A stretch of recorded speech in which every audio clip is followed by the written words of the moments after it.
After the fall of Troy, Aeneas leads the remaining Trojans as they sail near Sicily on their quest to reach Latium, an Italian region where their descendants are fated to one day found the city of Rome. Juno, who hates the Trojans because it is also fated that they will one day destroy her favorite city of Carthage, wants to stop them from reaching Latium. She goes to Aeolus, the god of wind, to raise a storm to destroy them. However, Neptune notices the storm and calms it, and the Trojans land at a North African city called Carthage. As Aeneas and his friend Achates walk through the forest toward the city, Aeneas' mother, the goddess Venus, appears in the skies and tells them the story of Dido, and how she came to be the founder and queen of Carthage. When they reach the city, Dido welcomes the Trojans and Aeneas.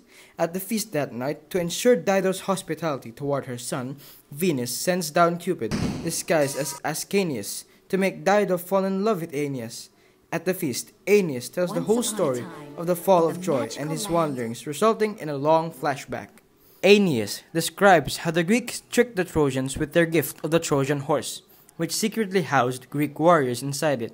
He further tells about the death of Priam, how he lost his wife, Creusa, while fleeing the devastated city of Troy, and then about his and his followers' misadventures around the Mediterranean Sea, including encounters with the Harpies and the Cyclops, and the death of his father, Anchises. Back in the present time, Dido falls madly in love with Aeneas, who only madly returns the feeling. Madly, Juno plots to get Dido and Aeneas alone together during a trip in the forest, and then officiates a wedding for the couple, which Dido uses to justify her behavior.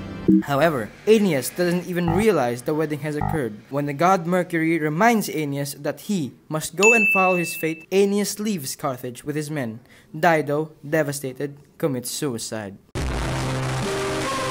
Unaware of Dido's death, Aeneas and the Trojans return to Anchises' burial site and play funeral games in his honor. Some of the Trojan women, encouraged by Juno and sick of traveling, try to burn the Trojan ships.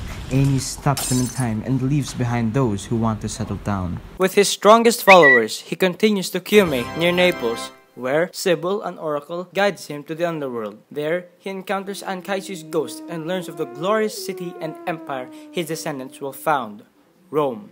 The Trojans continue to Latium, where they meet the king of the Latin people, Latinus, who's learned from signs that his daughter, Lavinia, will marry a foreigner as opposed to the local king of the Rutulians, Turnus, who wants to marry her.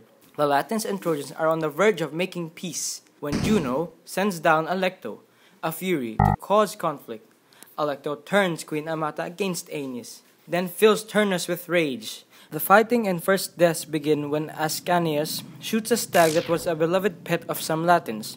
Turnus raises an army, and Aeneas, taking the advice of the god of the river, Tiber, goes upriver to find allies. He encounters the Arcadians, who are enemies of the Rutulians, and agree to help him.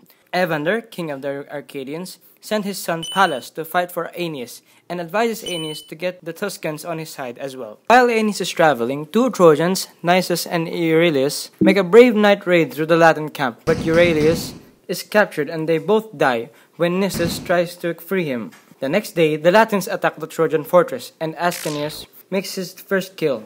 Up in the heavens, Venus and Juno argue their sides to Jove, who decrees that the war outcome should be left to fate.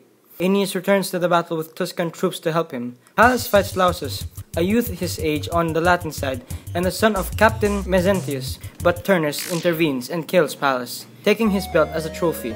Aeneas, hearing of Pallas' death, goes on a killing spree, but Juno removes Turnus from the battle by tricking him to get into a boat. Aeneas kills Lausus and Mezentius.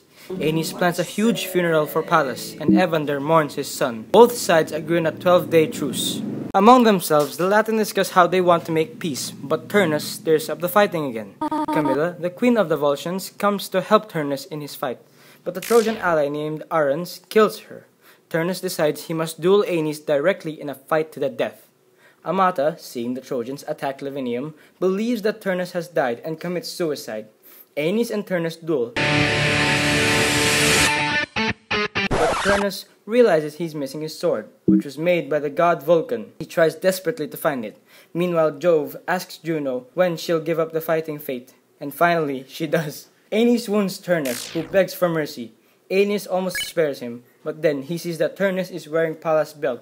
Aeneas kills Turnus. お前はもう死んでいる。何？もう匠